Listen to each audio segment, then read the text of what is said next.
Kayla Spelling, Kentucky-born, wild-haired, green-eyed, and endlessly creative. By day, I'm a photographer and videographer, but by night, I'm a midnight designer, always chasing the next story to tell. As an Aquarian sun and lifelong creative junkie, my passion for visual storytelling has taken me across industries, working with incredible minds who push the boundaries of art, media, and self-expression. But what drives them? What sparks their journey beyond the typical 9-to-5 grind? That's what we're here to explore. This season, we're diving even deeper into the creative universe. Spirituality, writing, tattooing, culinary arts, travel, music, media, and so much more. Expect surprises, real talk, and inspiration to fuel your own creative path. So, are you ready for another wild ride? Let's do this. Welcome back to the Creative Junk Podcast. I'm your host, Kayla, and today we have a truly inspiring guest joining us. I'm thrilled to introduce Dr. Lora-Ellen McKinney, an award-winning author, pediatric psychologist, public health practitioner, and policy analyst. Dr. McKinney's multifaceted career encompasses writing, both fiction and nonfiction, for children and adults, poetry, songwriting, dance, and even performance art. As a psychologist, she co-authored the first book addressing the challenges faced by children exposed to drugs and alcohol. Her notable works delve into African American faith, practice, and Baptist tenets. Beyond her literary achievements, Dr. McKinney founded Cedar River Creative Productions, a nonprofit organization supporting collaborative artistic endeavors, and co-founded Knitting in Solidarity, a collective of knitters and textile artists creating healing shawls for communities affected by mass shootings. Her dedication to social justice, education, and community health is truly remarkable. Today, we'll explore her creative journey, the intersections of her diverse passions, and the impact of her work on communities. So without further ado, let's welcome Dr. Lora-Ellen McKinney to the show.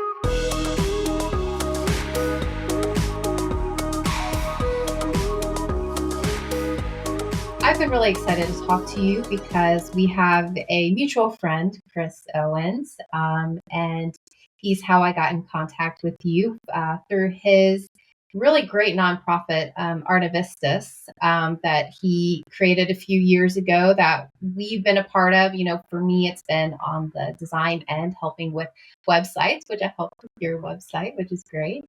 But you are an artist, part of that. And so, you know, reading about you and doing your website and just seeing all of the art that you create and have created over the years was just so inspiring to me. I feel like you live art, live and breathe art and have your whole life, it seems. And so I really want to start with your background, just, you know, telling me how you kind of got started with this and exploring your passion for art. Well, yes, we met through Chris Owens, who I've known for a long time. We were roommates, sort of housemates. Really? Oh. Yeah, so his family house in Brooklyn was a big, big house. And I lived in the main part, and my roommate was the woman who became his wife. And he lived in the garden apartment downstairs.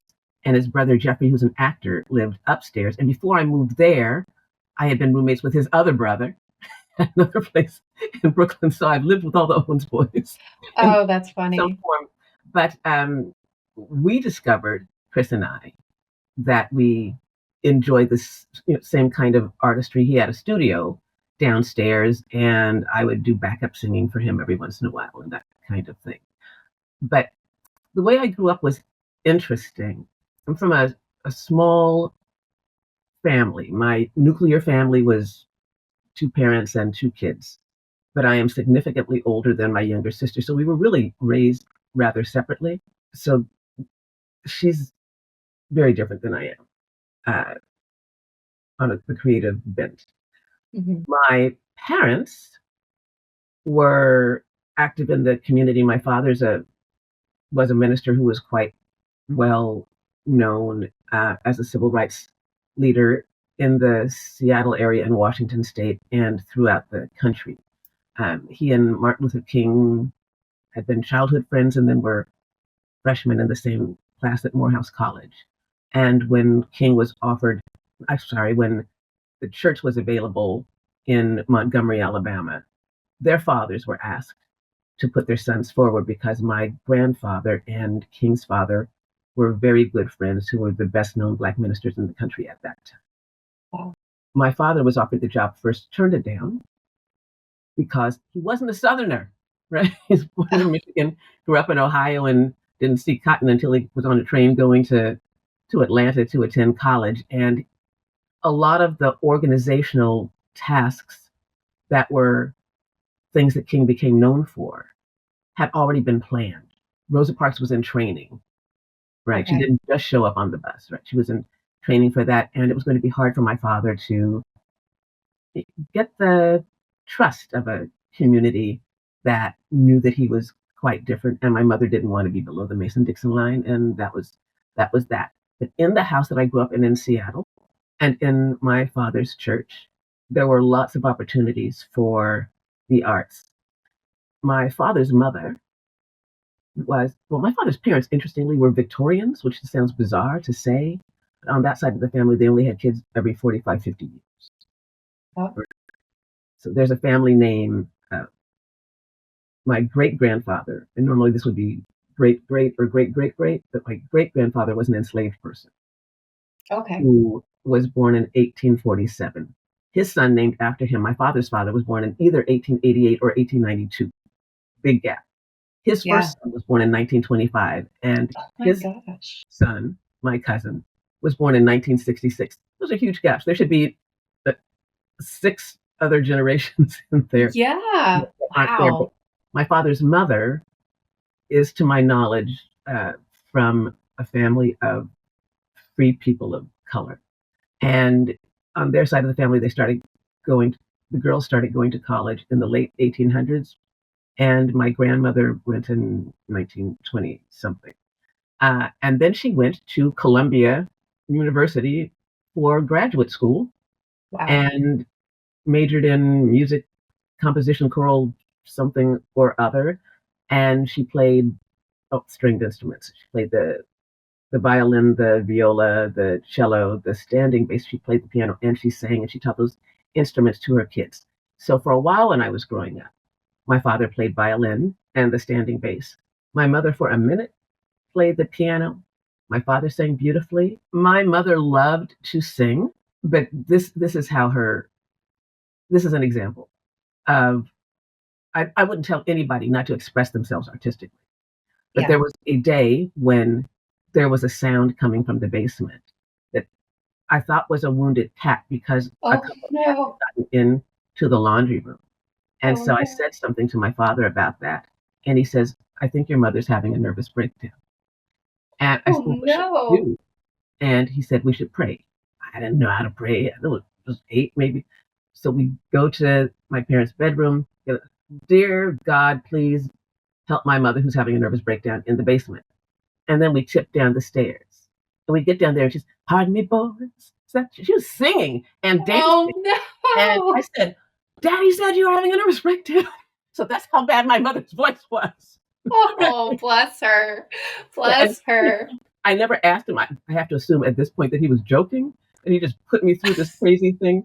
But that's how bad my mother's voice was. And sometimes she would be singing in church. I was like, find a note, just find one, please. But Yeah. there was acceptance of those things, except that because I had a father who was essentially Victorian because he'd been raised by them, they were well off. I mean, very quickly. His father went from being a sharecropper to getting a doctorate in a few years. So unusual. Then married this woman whose family had always had resources and ended up in a very large church in Cleveland. And my father sort of did a version of that in Seattle. But he had been raised by Victorians, and he had this. And my mother grew up in a working class family where music was very important. Her mother wanted to be an opera singer.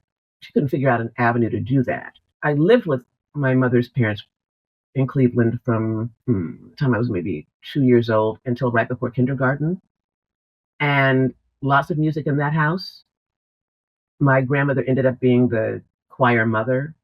She had this beautiful contralto voice, and she sang so wonderfully. And I was around all of that. But in my parents' home, they had different expectations for me because they did not think that you could be successful as an artist, right? I So the see. expectation Yeah. was that I was going to be a doctor, a lawyer, a something that was tied into the traditional education that I received, and that was not Right. unusual for African American people. You had to, there was this thing about you had to work twice as hard to be considered half as good, Yeah. which meant that you had to work even harder than that. So my job was to get A's because I could, right? I mean, Yeah. if I wasn't able to, then they would have had other expectations for me.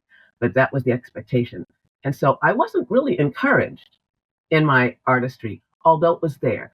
My father took me to see The Music Man Mm. one year for my birthday.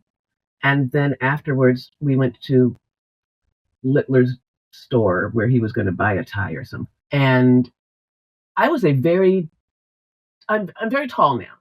I'm 6'1". I'm not a big person. I'm very thin, but I'm very tall. Yeah. But I was very small for a long time. When I went to kindergarten, I weighed 23 pounds. Oh my gosh. I was tiny, tiny, tiny. And so that's the size that I was. And I remember what I had on. I had on a navy blue dress with a white Peter Pan collar with a blue stripe on it, and the white and blue on the sleeves, and some white uh, stripes. Well, they weren't really stripes; they were sewn on stripes on the bottom. And I had on white tights and black Mary Jane shoes, right? And I had 3 braids, one here and 2 in the back, with little bobbles on them. And we go into the store, and I don't actually remember this part, which is sort of interesting because I have most of my early memories. But my father thought I was lost and everybody was looking for me. They found me in the storeroom singing perfectly the lyrics to all of the songs That you just I had saw. just seen in the musical for the That's very so first time, impressive. right? Yeah. And so I I ended up doing sort of parlor tricks for my parents when they'd have these parties. It's like come in and sing, something from Mary Poppins, or I had a requirement from each of my parents every day. My mother would give me a poem. They do this at breakfast. She'd give me a poem from the Western European canon, so Keats, Yeats, and my father would give me something from uh, the Harlem Renaissance poets. And before prayers at night, I would have to recite these things. Right? Wow.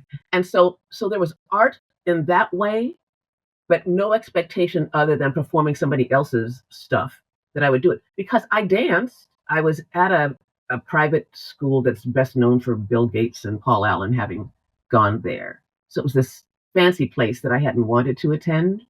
But because my father's civil rights work made life uh, challenging, we had bodyguards and staff in the house. I mean, luckily my parents could afford that, which I'm really realizing in their absence is unusual. When you live with something, you don't think about it in the same way, Yeah, of course. Of right? course. But Yeah. it was dangerous. There were lots of times in my childhood where people held guns on, Oh my or they gosh. shot at my father, or they bombed the church, or they threw feces at things happened that were dangerous. So they took me out of the public school that was a block from our house. How in the world can you do that? We pay good taxes, for public education. Yeah. To this place. I don't want to be in this place. And so but I was there, and one of the things that the school did was it figured out it had been a boys' school that merged with a girls' school, and so that their football players and basketball players could be more agile, they got a dance teacher from back east who had gone to Juilliard and all of that, and we danced for hours and hours a day. My parents didn't see me dance. I would Aw. make up songs my parents didn't hear, except in the choirs at church, they didn't hear me sing. So I was sort of this undercover artist. I Yeah. started Under the writing poetry radar. when I was Yeah. very young, and they were stupid poems. When we were on a boat that could hardly float, this is true too. From where I was sitting, I saw a lady knitting. I asked what she was making. She said, "I'm making a sweater." I said, "A sweater is good for in hot weather. You sweat a lot." Indeed, you do. So that's the first remembered poem, which is dumb. But we were on a boat that could hardly float. We were going to a place called Blake Island, where there were these. I don't think they can do them anymore. They would be really terrible to do. They had these Native American Indian and Indian salmon preparation and clam bakes and dance stuff, and so you go to this island and you get to see the native folks. It's not okay now. But the boat that we were taking to get there was taking on water. So we were on a boat that could hardly float. And there was a lady knitting over there. And I said exactly that. And then but I have always turned things into music in my head. So I've never been somebody who kept a journal because it might as well be a story or a poem. And I've always seen art as this very layered thing. So one of the first things that I did as part of Artivistas was something called the Poetry and Painting Project. I don't get my feelings hurt easily. So I asked a number of different kinds of artists. So musicians, painters, sculptors, whatever, all kinds of folks. If I could, who didn't know me from Adam, if I could give them a poem that I had written, and if they would then create a new piece of art in response to it. And it was sort of a bold thing to do because some of the artists were nationally and internationally known folks who had stuff in the Seattle Art Museum, for example. I wasn't paying them. I just said, if you think the poem is worth responding to, and all of them did. And it ended up being a really lovely show because it wasn't just about my poetry. It was about how someone else interpreted that. Right. And the interpretation was not necessarily something that I would have considered or thought of, even though the words had been mine. And so I've been doing that kind of thing. I did another poetry and painting project that was a concert. That was music that I wrote. And there's less access to it because the person who was recording it messed up the recording. So we only have a couple of pieces. But I asked musicians who had recorded things if they would sing my songs. And they did. I sang a couple. But that was really good. That was a good thing. And I was going to do something last year with dance, but I had a bad accident where I broke my neck. So haven't been able to do that. I probably can't dance again. I was thinking the other day of the things you can't do once you've broken your neck. It's probably not a good idea to get on a horse, or a bucking bronco at the local bar. I wouldn't do that. Just things that are probably not smart. Run through the streets of Paris in high heels. Not smart on cobblestone. So make some changes. And it's possible that the changes to my artistry will happen. But the basic answer to your question is that even in an environment that valued other people's art, there wasn't initially much value for mine. However, if you're surrounded by music and poetry, and people playing instruments, nobody danced in my house. Well, my mother danced bad. You're going to do the same thing. And I just didn't pay attention to that stuff. The majority of what I have done has sort of flooded out in the absence of both of my parents because there was some constraint there. But it's always been in my head. And it comes out in these ways that are either individual or that seek to create community. Because what art does so beautifully is that it reflects who we are and where we are at particular points in time. And sometimes it's not even recognizable, but one of the things that there's even been some research on is that when the world is at war, the movies that we see have these fantastic heroes, Spider-Man and, that kind of thing. That happens because people need to focus on being able to win something, even if it's in the most, peculiar and imaginative way. So it's sort of a subtle hint, that you have power as a person. You don't have to be able to, shoot webs out of your hands and climb up the sides of buildings. You can simply feed your neighbor. Yeah, of course. There was a movie that I loved, a Capra film called Meet John Doe. And it starred Gary Cooper as a baseball player I don't think he was on a national team. I think he was one of the small farm teams that happened, but he was well known in his community. And when the stock market crashed and the Great Depression happened, he, like everybody else, was starving and out of work. And there were people who were standing in a line to get something that was being handed out. And a callous newspaper man sent a woman, a female reporter, to see if she could find a story that could be put out to the public in a way that would make them some money, while everybody else is starving. Well, the story was his, because if he didn't find work by New Year's Eve, he was going to jump off the top of the Empire State Building, the theme that came back in another movie. And it's a very complicated story, but the part of it that I paid attention to the most was that people said, this man, this lovely man, shouldn't feel like that.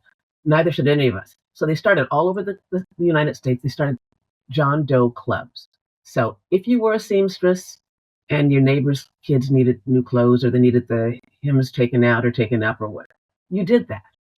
If you had a blind neighbor, you read to them, or you wrote letters for them in response to the mail that they received. You simply became the kind of citizen that you always should have been. Somebody who helps other people. You help somebody cross the street if they need it. You carry in their groceries if they need it. You feed them if, you cook for them if they can't cook. You do those things. And so that was a movie that won some awards, but was underrepresented in terms of what it could actually mean. That through this form of art, in a time where people were really distressed, you could send a message about what you could do to help one another and to make yourselves feel better and to fight against forces that felt oppressive. I think that's what art has always done. And it's hard to recognize that, because if you look at, I don't know, an Andy Warhol soup can, is that telling you something? Well, at that point it was, that there's a new technology for creating things that can go to lots of people, and that they're focused on the kinds of things that everybody has in their home, because everybody ate Campbell's soup, even though they should not have. Yeah. For you, right? But there's all of that, or the spirituals, Negro spirituals, which are songs that people recognize. But what they were was coded language for how to get off of plantations and to the Underground Railroad, or people who were making quilts. And there's some controversy about this, but they would hang them on, the posts of the places that they were living as enslaved people, that there were patterns, so there's a North Star there on that corner. That's where the North Star is. Follow the North Star, follow the drinking board, and get to a place where you can be safe and free. So I've always viewed art that way, even if the first recognition of a sort of peculiar quirk to my artistry in having a memory for other people's songs was, marching around in the stockroom of a men's clothing store singing 76 trombones. Guess what? It's that time. Time to hit pause and catch a special message from one of our awesome sponsors. Step into a world of magic and rejuvenation with Wicked Obscura, a women-owned apothecary and candle shop based in Covington, Kentucky. As one of the proud owners, I can tell you, we pour our hearts into everything we create, blending nature's power with spiritual wellness in every handcrafted product. Our candles, made from a coconut soy blend and infused with herbs and crystals, offer more than just an unforgettable scent. They bring peace, magic, and good vibes into any space. With crackling wood wicks and safe ingredients, each candle fills your home with a touch of light and enchantment. Are you ready to experience the true essence of Wicked Obscura? Use code CreativelyWicked for 15% off your next purchase. Shop at wickedobscura.com and let the magic begin.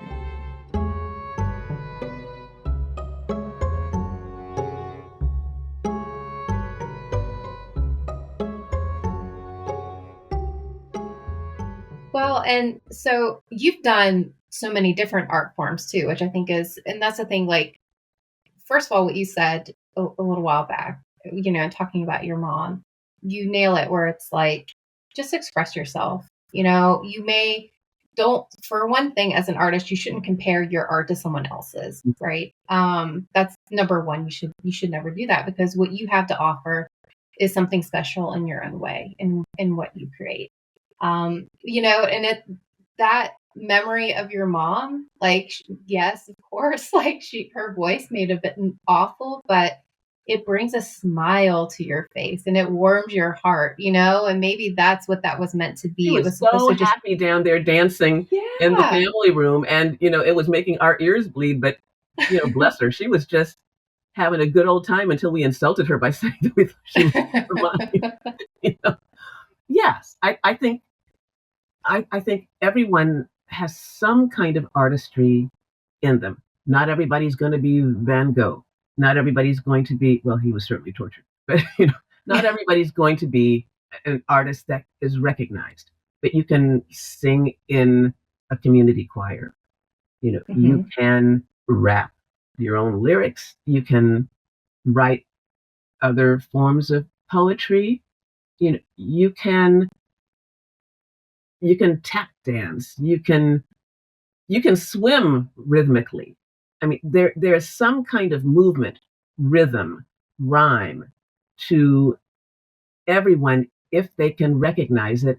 And one of the things that makes me a bit sad is that because of the way that the American educational system is currently structured, is that kids don't have access to learning some of that unless they will otherwise know it. I mean, I didn't Yeah. go to school a million years ago, but when I was in public school, every kid had a recorder, Yeah. right? So we We had the did, street even lights in my, thing. even for me, for my generation, we did. So yeah, I don't know what it is now, but we had recorders, and then we also had dulcimers, which Yes, is we did very too. interesting. Yeah. And so The that hot those were cross the things buns. because they were inexpensive, right? Yeah. So Yeah. everybody could have them, or we would sing songs, right? Hmm. And I think having a memory for early childhood, for songs that you learned in early childhood, go a long way, because a lot of the songs that kids are taught are things with moral lessons, Yeah. or the poetry even can have moral lessons. And one of the poems that I remember is little orphan Annies come to our house to stay, to wash the cups and saucers up and brush the crumbs away, to shoo the chickens off the porch, to dust the hearth and sweep, to stoke the fire and make the bread and earn her board and keep. And all us little children, when the supper things is done, just sit around the kitchen fire and have the mostest fun listening to the witches' tales that Annie tells about, or the goblins will get you if you don't watch out. And then it goes into these poems about these awful kids doing terrible things, and the goblins get them. So then little orphan Annie says, when the flame is blue and the lamp wick sputters and the wind goes whoo and you hear the crickets chirp and the moon is gray and the lightning bugs and dew is all squinched away, you better mind your parents and your teachers, fond and dear, and cherish them that loves you, and dry the orphan's tear, and help the poor needy ones what cluster's all about, or the goblins will get you if you don't watch out. I learned that when I was 5, Yeah. and I remember every single word of it because it was terrifying. And we had a Yeah. laundry chute, you know, I, and we had cubby holes. I was like, am I going to end up in one of these things? Because Yeah. kids think they're bad, and I was not a bad child. I was. I gave my parents no trouble at all. Once I decided to run away, I went around the corner because it started to rain. I'm in Seattle, and I sat in a neighbor's garage. And then, but I did this whole thing because I'd watched some show about a hobo, so I had a stick with a bag on it and Oh yeah. Yeah. saltine crackers in it, and I was looking for Lassie. It was ridiculous. But I came home and they were very worried. But the woman whose garage I was in was a church member, and so she called them and told them. And my Oh mother yeah. had wanted to punish me, but I had a bed that had the headboard was a bookcase that had drawers on the sides, and so my father put the crackers in there, and he said, "Don't you get these crackers in the bed?" Because I had to go to bed with no dinner, basically, and she didn't let me eat. Um, Yeah. but yeah, I think everybody, and that's a creative impulse too, right? You see some television thing and say, I wonder if I can do that in my life. It wasn't a Yeah. smart decision because, my brain wasn't cooked, but it was a creative one. What will I find when I go into the world? How will it greet me? How do I need to be prepared for it? I mean, I had a can of Campbell's soup too, and crackers. And now I was going to cook the soup. And I had a can opener in my little bag. Yeah. So I have noticed that over time, particularly since I've got a number of medical disorders that can be challenging from time to time, and I've now broken my neck on top of all of that, is that the way that I create art, or the kind of art that I can create, might shift. I still write books, but the process is different. So this is this is not the first book I wrote. This is the first book I wrote about African American faith. And for those of you who aren't able to see the video, she is holding up Total Praise for her book. Yes. And Total Praise, an orientation to Black Baptist belief and worship. Now, I wrote it in a week, including the research. I did not submit it in a week. I submitted it several months later because nobody would have believed that. And normally when you write a book, they change whatever title you have. And they make all kinds of corrections. They changed a semicolon to a colon. That was it. Oh, wow. Didn't change the title, didn't change anything. So that's how my brain worked. It's clear to me that my brain works a little differently now. I had written a novel the day that I finished and was sending off to an editor the day that I felt blacked out and broke my neck. And I don't know how to write a novel. I just did something. And he actually said that it was fine, except that he noticed. It was kind of funny. He says, you really like architecture. And he says, and I don't think you did the research on this part. I think you know this stuff. I said, what are you saying? He says, you are entirely too interested in staircases and balustrades and wooden moldings in buildings. And he says, you can mention them, but nobody else wants to know all of that detail. You can save yourself a number of pages. So I clearly don't edit myself as well as I used to, but it was also it's easier for me to write nonfiction than to write fiction. But that was hysterical. He says, yeah, nobody wants to know all that stuff, Or I'm a knitter. There's my puppy in the back. And so this is something I made a while ago, but it's a fairly complicated sweater, right? Yeah. Yeah. Now, I have a little infant friend who was born to the daughter of some friends of mine. And I've known them, the grandfather and I went to high school together. It makes me feel really old. And I was knitting all these clothes for this child. And I had to keep changing the kinds of patterns that I would do to make them simpler. Now to them, they were lovely. And I festooned them with beautiful buttons and teddy bear clasps and all of this kind of thing. But I made the colors lovely because I would not be able to do this kind of complicated pattern within a pattern right now. So you shift some things. And I am assuming that I will get back to playing the piano. Right now, the reason I'm not supposed to do it is interesting. When your brain is trying to heal from a traumatic brain injury, you're actually not supposed to use it at all. Really? Like the best thing to do would be to do nothing.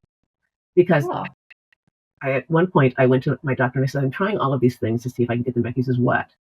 I said, well, when I walk the dog, I'm listening to podcasts. He says, what kind of podcast are you listening to?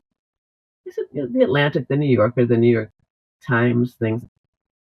He said, so you're listening to really complicated language and ideas. And I said, I guess. And he said, anything else you're listening to? I said, I'm listening to the news in French and Spanish. And he says, you can't listen to anything when you walk, because I had to learn to walk again. So he said, you have just learned to walk. Your brain is what does the walking for you. And for you to have to think about what you're seeing in the outside environment, manage your dog, clean up after your dog, make certain that your feet are going where they're supposed to go. You're not thinking about this consciously, but all of that's happening. For you to then be listening to French news is just too much. He says, what else are you listening to in French? And I said, well, there was a television show that I was watching. And I said, but I realized that I had to put on English closed captions because it was regional French. I was better in Paris, although I still would have missed a lot these days. And he said, so you're listening to regional French. Your brain is recognizing that you don't know all of the words. Then you're looking at the English. And my guess is that you are able to say sometimes that whatever is there in English isn't what was there in the French that you don't know that well, which is different than the French that you did know well. And I said, yeah. He says, so you can't do any of that. So, so I can't sit around all day. Like, what am I supposed to do? And people have to earn a living. So I'm still figuring that out. But I do have permission to practice scales on the piano. And I do have this Friday night meeting every week with my friend in Singapore, where we're working on faith-based musicals for kids. And I will start writing poetry again at some point, but it's really important for your brain to stay quiet. Now, the thing is, I got a brain scan result back yesterday, and it was what we would call good. And the good is that nothing has gotten worse. So it's not that anything has gotten better that we can see. I mean, I have gotten better, but you can't tell it by looking at a brain scan. There are limits to what our technology will show, even when the technology is excellent. But the way that I know that my brain still has problems is that I dress up. I was all fancy going to the doctor, and I get home and I take off my clothes and my bra was on backwards. So a kill brain doesn't do that. It's like, oh, okay, that was interesting. And I cracked up and I said, I can't even really tell the doctor that. But that was an interesting thing. So I think my challenge now is how to be the most creative person I can be with at least what temporarily might be some limitations. The doctor thinks I can get back 90% of what I had, which is great. I mean, most That's people amazing, honestly. of their brains, and I probably used more. So whatever I can get back is good. But you can feel everything happening. Like my head hurts. It feels like my brain hurts. Your brain can't hurt. You don't have any nerve endings in it. But there's a lining over it, and those nerve endings are either regenerating or dying. I don't know what's happening. They just tinkle. And I have all of this hair, which folks can't see, I guess, but every hair on my head hurts because my scalp is doing the same thing. So there are indications of the changes that are happening. And part of what I will have to do as an artist is figure out how the music that I write, that I co-write, that I sing, the poems that I write, the dances that I choreograph, the community that I sometimes have coalesce around these multiple things, how all of that works together. And then I write. So will my writing be different? Will I shift what I know? I don't know. But I will always be an artistic person. My parents, bless them, did what they knew was important to do. They did not want me to be a starving dancer, or some sort of multiple performance artist, because I wanted to go to Juilliard for acting, dance, and music, and could have had an opportunity. I finished high school very early, and so I just had to sort of hang around for 3 years until I was 16. And so what I thought would be smart was to go to Interlochen Arts Academy, which is a feeder school to Juilliard. But I think my parents were nervous about a girl at a boarding academy in another state, which makes sense. There might have been some ways to work that out, but I do understand it, but it wasn't explained to me, right? It's just no. Or I could have modeled, but my mother was this brilliant, beautiful person who herself had been a model in the 1940s when Black women did not model, right? She modeled for Halle Brothers department store in Cleveland, Ohio. Halle Berry's name came from the Halle Brothers department. Oh, really? Oh, that's funny. And my mother's mother was mainly a stay-at-home mom, but every once in a while she worked. And when she worked as a domestic for the Halle brothers, who owned the department store. So 2 different homes. She did kosher cooking for them. My Wow. mother also grew up in a Jewish neighborhood. I grew up in a Jewish neighborhood. So my grandmother knew how to cook this food. And then Hmm. sometimes she worked in the store. And she was known for singing as she designed the furniture showrooms. Like, she had no training in this, but I mean, I'm very good at interior design, probably because I learned it from my grandmother. I mean, I'm good at it. I think that was one of her gifts. And she designed furniture. My parents' Oh, dining room wow. was something that she made, Oh, right? that's really cool. Right. Yeah, So there were these hidden, parts of that creativity and cooking as well, right? Cooking of course. is an art that most people don't know how to do. That's why we get so excited about Master Chef and all of that, because it's normal people finding the beauty in taking, items that you find in the grocery store and making them look like something that's not slop. Yeah. Yeah, exactly. Or it's like, yeah, people might like McDonald's hamburgers, but if you have a hamburger that's molded by hand and seasoned and has a thumbprint in it and the butter in it and the herbs at the side of it that you turn after 5, it's going to taste different and probably better. And it doesn't take much time to do. But there are gifts of living into the arts that I don't think we give people anymore. We don't teach folks how to cook. We tell kids to shut up when they're making up poetry. We don't understand what it does for brain development, what it does for just joy. Sort of back to my mother singing badly in the basement, singing and dancing badly in the basement. That brought her joy, and it hurt her feelings when she thought that we thought, you know, that she was having some kind of emotional breakdown. Um, Yeah. because what whatever somebody shows is something that's going to enhance their lives. It may not be anything that anybody else wants to hear or see, but if you can be alone in your home, you know, painting something badly, singing something beautifully. Most people who sing beautifully are never known by the world, Yeah. right? Yeah. You know, and sometimes you can be surprised. I was living in Brooklyn in this weird sort of apartment that was over an antique store. It was a hot summer's day, and I had the windows open, and there was a courtyard in the back, and buildings like mine on the other side of the courtyard. And I started singing this love song, and I was emoting, and I had my arms wide open, and I was doing all this stuff, and I was using a hairbrush for a microphone. I was being ridiculous and just singing wildly. Now, I sing well, so it wasn't hard on anybody's ears. I mean, I'm not Whitney Houston, but, folks will listen to me. And so I'm singing, singing, singing, and then I just sort of chuckle to myself. I hear this. Oh, Aw. oh, right out the courtyard. Applauded me. And then I sort of had to duck down because I wasn't entirely dressed, so it's like, oh, Oh. what can Oh, they see through no. the window? I mean, I had on a shirt, Yeah. but so sometimes even when you least expect it, you get, you know, recognition and commendation for your sort of individual efforts of trying to bring yourself joy, which is, I think, one of the things that art does too. Art brings you joy. Yeah.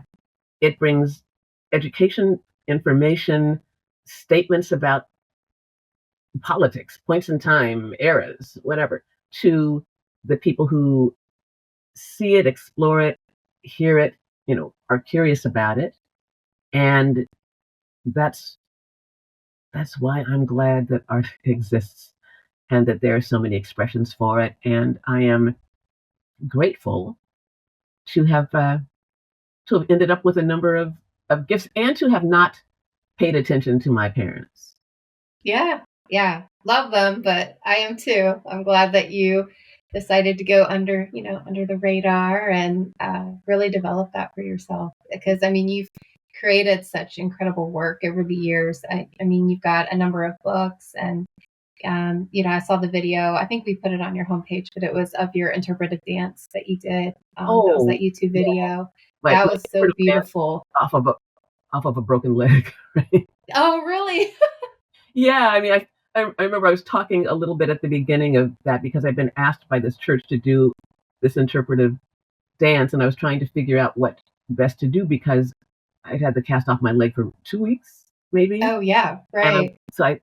I said, I'm not going to be able to leap or jump or do much. I don't know what I'm going to do. I haven't choreographed anything. I'm just going to listen to the music. And this was an interesting church. They had a series of, they didn't call them sermons, but reflections on human sexuality. And so I was going to use Madonna's Like a Prayer and then decided not to. And it was the anniversary of my mother's death, or my mother had just died. There's something about my mother's death in there. So I decided to use Mark Anthony. And he was important to us because my mother and I had been in New Orleans and he had done a special on television. And my mother was a very funny person. And he sang this song and then fell apart. Sang a song to his daughter, fell apart. And she said, he should not sing that again. And then he said, I won't sing that again. Which we talked about in the video. And then I came to Seattle to see my parents, and my mother and I were driving downtown, and Mark Anthony was in town, sold out, it said. And I said, I'm going to go get us tickets. She said, it says sold out.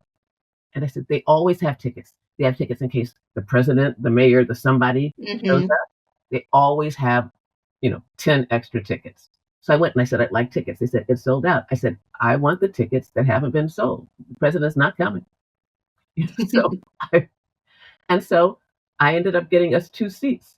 And he did this weird thing where he sang the song and rolled on the floor. And she says, he's not going to be able to do that much longer.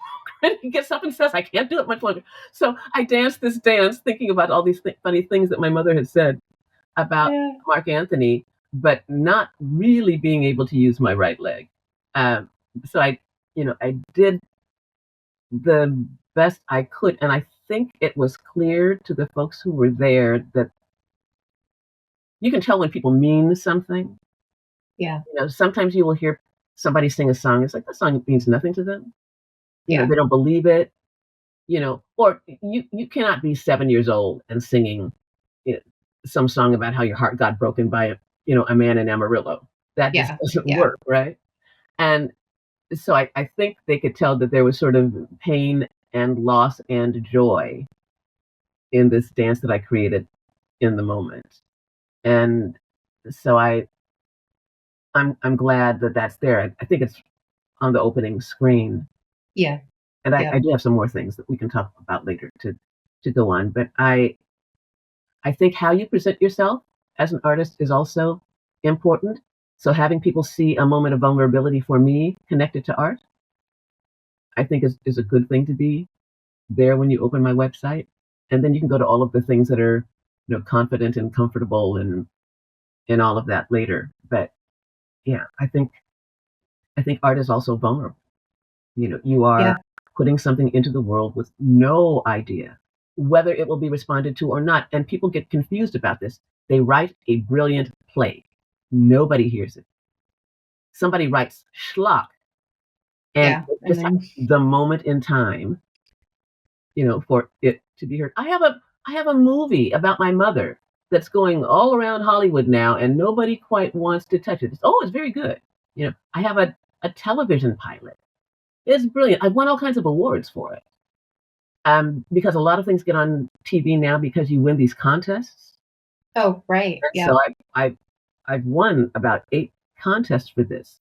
That people say, well, it's too complicated because it has to be, overseas and in the U.S.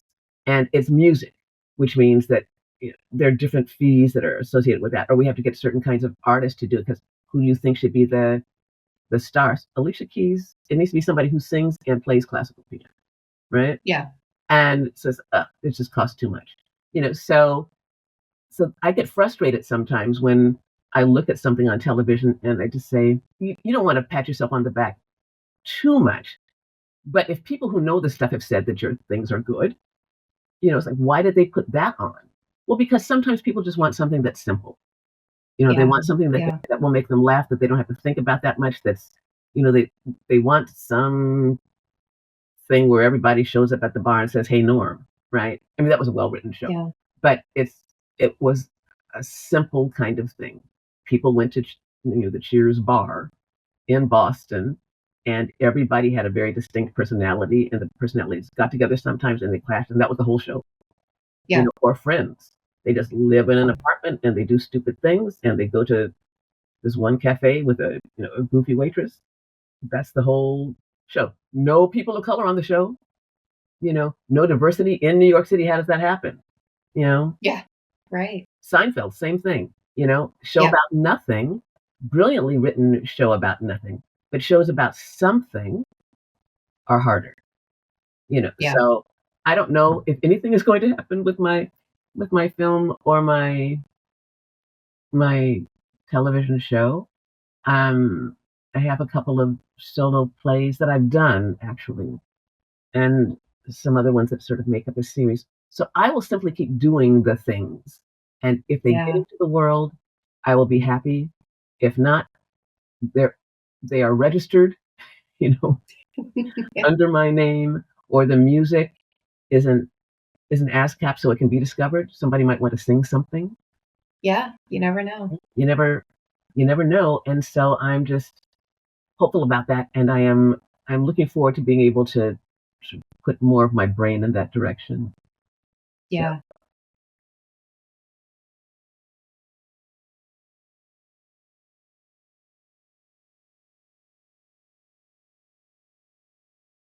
Yeah, that convo, it reminded me, we recently went to the Rijksmuseum in Amsterdam. I went there for my birthday a couple weekends ago.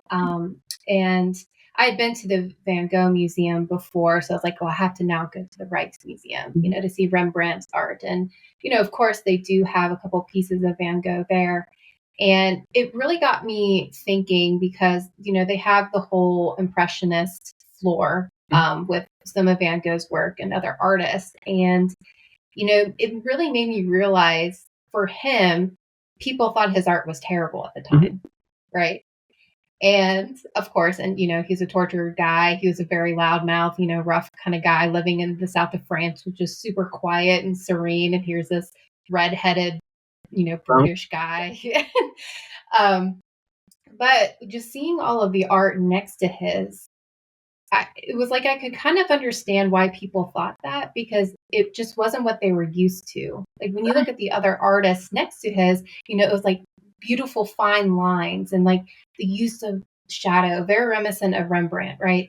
And then you see his, and so like at that time, seeing that art, you'd be like, "What is this?" Like It's like a child did loud it. colors, big Yeah, undefined things that it's a flower, it's a sunflower, okay, but not really. Yeah, And that's now look, the challenge. now look at how people resonate with his art. So many people connect with it and put it on their walls and share it. And, and so to me, like, that's such a good lesson in this. And like, yeah, maybe right now it's not the moment that your art is going to speak to someone, but it could be whether it's a few years from now or 100 years from now, that someone's going to look upon that or listen to that or read that, and just really get inspired. And then they'll end up creating something really beautiful and unique because of the inspiration that you left. That's a lovely statement. The other thing that you noted is that part of what art does over time is it starts at a place. So the first time somebody draws something, the first time that the cavemen draw something, they're going to draw a set of lines that look like a body that's identifiable, right? And then over time they'll get colored in or chipped in, whatever. They turn into something. Then where we have had shifts in art is when it deconstructs, right? So Van Gogh deconstructed. He didn't need all of the fine lines. You could tell it's a house, you could tell it's the sky, you could tell it's all of these things. And at a certain point, it makes sense because that's now how people feel. Like life is deconstructed. And that's that. Or, you have music that can only be sung by people with pitch perfect voices. And at some point, somebody decides that they want to bang their head and not really play the guitar, but just scream, and that's and dress all in black with black lipstick and nails, and that's another form of expression that resonates with some people. art deconstructs and then reconstructs. And a lot of the people who deconstructed art knew the other form. So Van Gogh could draw a house that could be in an architectural design. That's not what he wanted to do, right? Or just all kinds of folks. Jacob Lawrence did these wonderful tableaus of African American history, and they're done in primary colors. And it wasn't because he thought, I'm going to show the trek, the Great Migration that African Americans took twice from the South to the North for industrialized jobs in these ways. He used the colors that he used because they were the only colors he could afford. Mm-hmm.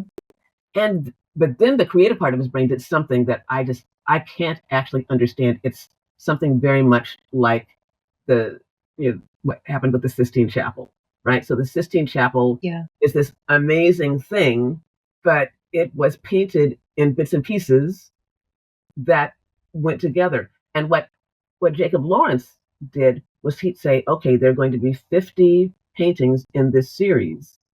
And he'd go through them. It's like, this is going to be, X, Y, Z. And he would do everything in brown on that one, everything in brown on the next one. He would use one color at a time.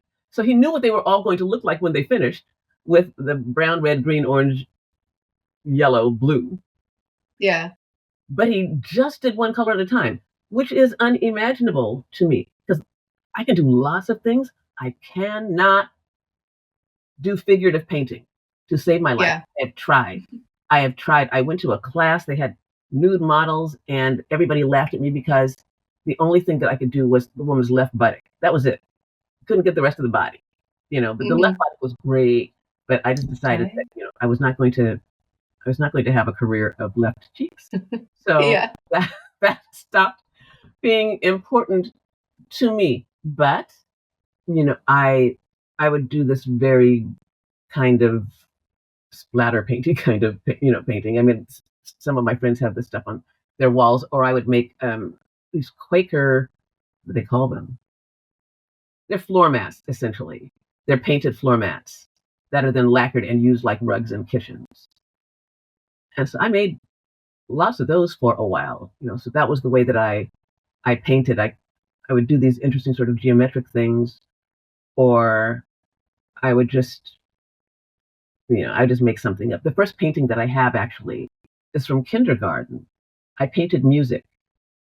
And it's brown, and it just has wavy lines through it because music was in my head. I didn't know anything about sound waves and that kind of thing, but that's what the painting is. And I was lucky because when I told my teacher what it was, she says, "What is this?" And I said, "It's music." She says, "It absolutely is." Because there are some kids that have a different experience.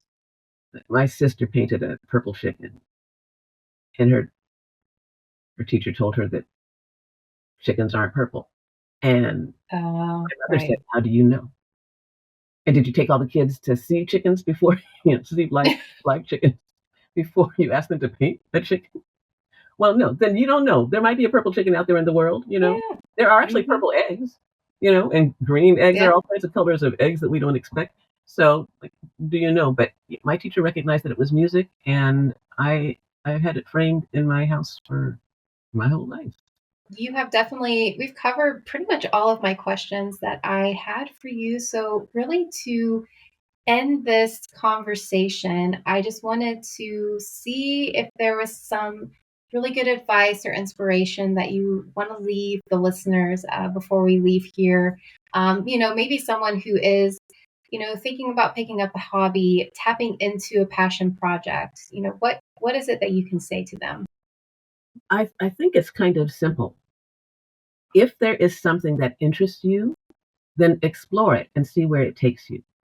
And don't let what people say to you or how they respond to what they experience from you, bad singing in the basement, don't let that deter you. Because one of the best things about art, and we've discussed it in many ways during this talk that I'm so grateful for, is that art brings us joy, but it also teaches lessons. So if you are, I don't know, 90 years old and you decide that you want to try to play the piano, wonderful. It's going to be good for your brain, good for your soul, good for your arthritis. It's going to be Yeah. good for all of those things. If it doesn't sound like something that somebody wants to hear, that's their problem, right? If you have words that are piling up in your head, write them down because that's probably some kind of poetry. It may not be a poem that rhymes because that's not always poetry. That can be limerick, that can be other things. Write the words down and see what they form. See what you experience when you see them, because there can be patterns that are formed by the words, that so you end up with a visual sort of component to a poem that's made up of words, or it might inspire a drawing, and you'll figure out what you can do. You figure out pretty quickly if you're stuck with the 4-year-old stick figure, or if it's some wonderful sketch, or if it's manga, or if it's something else, or if it's splatter paint on a piece of canvas. Whatever it is, just really try to explore where it takes you and see how it makes you feel, and then settle on the thing that makes you feel the best and just enjoy it. Life is short, and it Yes, is it is. essential, particularly in the world now. Yeah. Find things that make us happy, that we can share with other people, that we can collaborate with other people on, and that can be an expression of who we are and who we want to be in the world. So I think that's the best advice I can give. Just do it. See what happens. Just do it. No, I mean, that's so beautiful. And you're right, especially with just how things are in the world right now. We need people to be creating. We need people to be creating and putting out that whatever it is that they're passionate about, and what they're feeling at this time. One of my favorite quotes, I went to this talk a long time ago, and I swear I have notes from this guy because he was a quote guy. He just had all of these super inspiring things that were so casual sounding, but I'm like, oh gosh, that's so true. But one of the things he said was, art is the voice of our generation. And Hmm. that was like what you were hitting on earlier, and mentioning just about like, what's going on in the moment and the now. And expressing that, whatever that feeling may be, whether it is you're going through a situation personally in your life, or it could be what's going on politically or environmentally in the world right now. But it's also healthy to get that out of yourself, right? To get that, and just express it out in whatever way.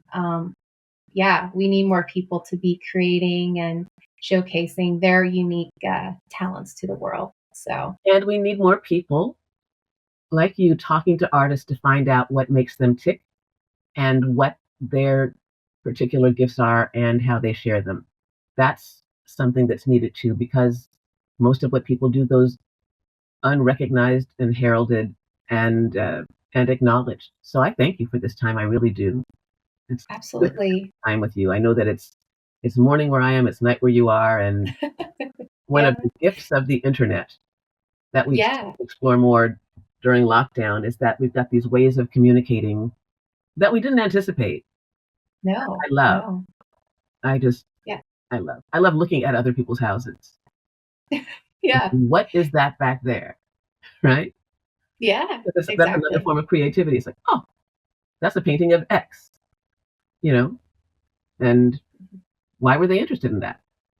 What made them pick that? They certainly like Yeah. blue. I mean, there are things that we can notice that are artistry that we just don't think about. Where you place your couch is a statement of something. Yeah. And that's what I really enjoyed with this podcast so much is just talking to all of these different kinds of artists, or basically people just actively living their passion, right? And you learn so much from each other. Like I had another author prior to this episode, and just hearing his process, right? Like he's a full-blown spiritual guy. He does yoga and astrology charts and all that kind of stuff. He journaled, but like he had no intention of writing. And then it was just something that just hit him really hard.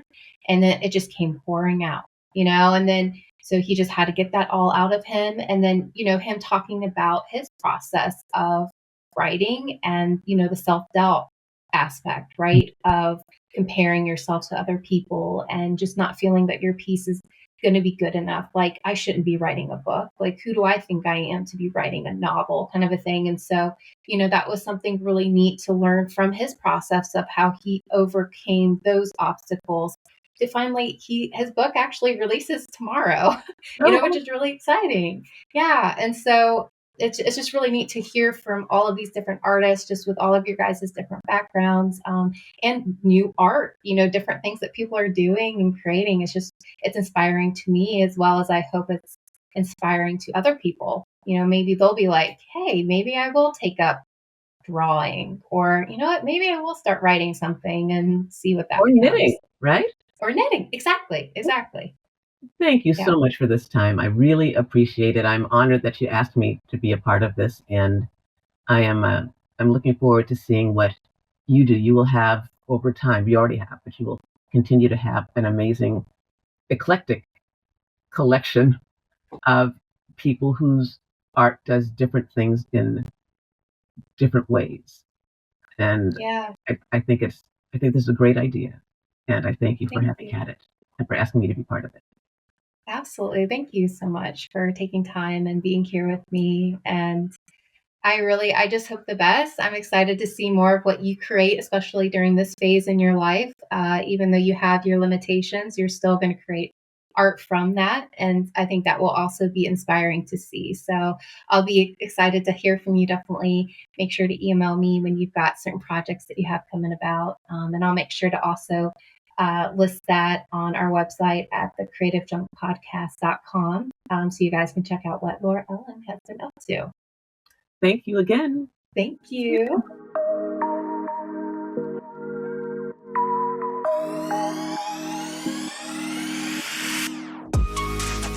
This podcast is brought to you by Mind Junk Creative, a creative agency that brings your wildest ideas to life. They dig through your mind junk to uncover those throwaway thoughts and turn them into bold, unforgettable brand stories. Ready to discover your story? Head over to mindjunkcreative.com and give them a follow on Instagram for all the creative goodness.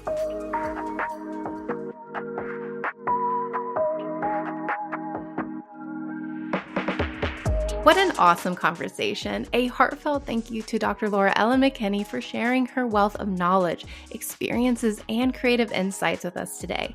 Her dedication to intertwining art, health, and social justice serves as a powerful reminder of the impact one individual can have on multifacets of society. If you want to delve deeper into her work, be sure to visit her website, Lora-EllenMcKinney.com. Remember, creativity knows no bounds, and as Dr. McKinney exemplifies, our diverse passions can come together to create meaningful change. And hey, if you loved this episode, let's keep the conversation going. Find me on Instagram and Facebook at It's Mind Junk. I'd love to hear your thoughts.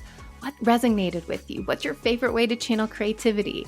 Also, don't forget to subscribe, rate, and review the podcast on your favorite platform. It seriously helps so much. Thank you for tuning in to the Creative Junk Podcast. And until next time, keep creating and stay inspired.